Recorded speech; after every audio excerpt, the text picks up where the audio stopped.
Ooh, greetings. It's a beautiful sunny Sunday morning out here on the Columbia River Scenic Highway.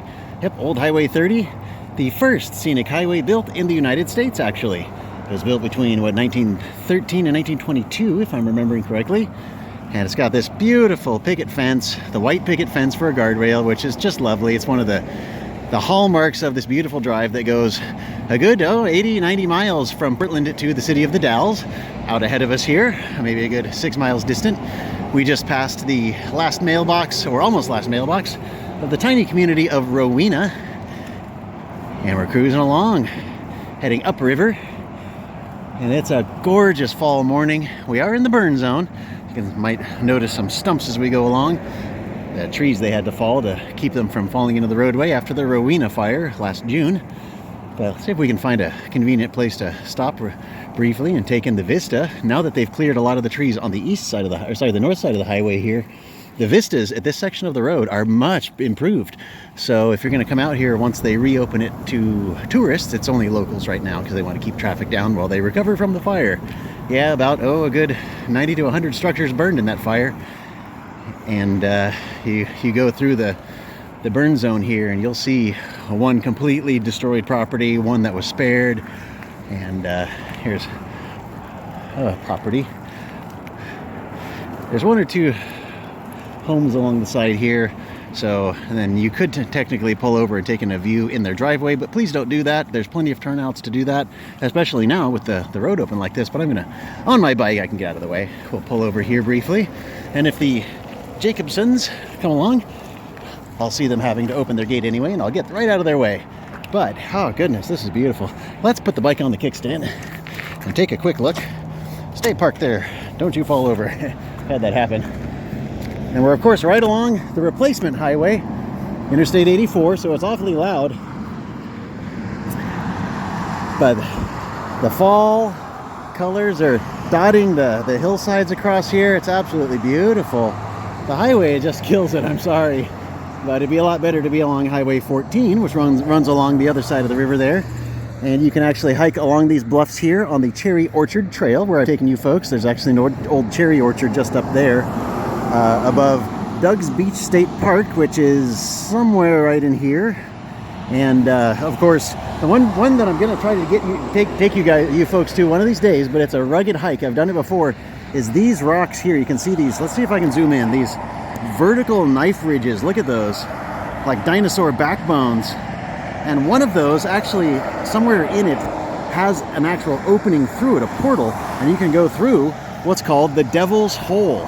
And so I've seen it on maps, and that's how I found it. As I went out there, I'm like, what's the Devil's Hole? Let's find that. And so I took the Cherry Orchard and then went down through the Devil's Hole to near the state park here, and then proceeded back to the parking area at the Cherry Orchard trailhead, which you can just barely make out. There's a little white van, that little dot there. That's the parking lot for the Cherry Orchard Trail, and then you go through a tunnel through the rock there. It's really impressive. The views are stunning up there. The views are beautiful over here. The views from McCall Point. I've taken you over there to McCall Point and taken in the views looking across there. Looking over at Lyle and the mouth of the Klickitat River, where I can see many, many boats trying to catch their salmon. God, there must be 2 dozen or 3 dozen boats there trying to get their salmon. The fall colors are beautiful, but it's a lovely highway to go on, and you can bike the whole thing. You can't drive the whole thing. There is a section just east. The Mosier Tunnels is actually a footpath only. You can bike it, obviously, but you can technically bicycle all the way from Portland to Interstate to the Dalles, technically without having to go on Interstate 84 anymore, because they've now reopened it all. And so it is a 2-lane road. It is very sketchy. Now you'll definitely want to watch out and keep your wits about you, because there are sections like this where there's nowhere to go. If there's a car coming, 2 cars coming, you have nowhere to go. Rock wall, guardrail, and you're squished in between, so you have to be so careful. But there are signs all over the place. Let's get away from this noise. There are signs all over the place telling you, watch for bicyclists, because there are bicyclists, and a lot of locals will like to take long trips out of the Dalles and maybe stop before they go up the hill to the Rowena viewpoint up there. The loops going up to the Rowena crest there are very steep, and you kind of picture This isn't the original roadbed, actually. Just slightly below us is the original roadbed. So this is a replacement roadbed. We're not on the actual route. And that roadbed may not be the original Oregon Trail, the wagon route that went from the Dalles to Portland before there was any sort of a road built at all, because people did not want to have to float what this used to be. It didn't look so placid. Yeah, there's whitecaps, but my goodness, it was a raging river, and it took a lot of lives and a lot of Conestoga wagons that were made into rafts until people started figuring out a way. But it's just so rugged, it's like walls of rock. So how the heck do you get a wagon around that? And then you picture not too much longer, a few decades later, Model A's, Model T's. Yeah, those grades, not so happy for a little itty-bitty car like that with a weak engine and very poor brakes. So it was very important that they knew how to make the road grades nice and easy. And when Sam Hill helped design and build this whole thing, he actually had a test version way out east in Washington along the river called the Mary Hill Loops. And you can actually look this up. The Mary Hill Loops were sort of like the test of how you get up and down these slopes by making the road curve around the bends instead of just going straight up the side or something and straight back down, which is what they often tended to do, such as the Barlow Road, which was one of the alternate routes to going down the Columbia River. It took the overland route over the mountains, and there are places where they had to lower the wagons down the hillsides with actual ropes, and there are still marks on the trees. Apparently, I gotta go see it.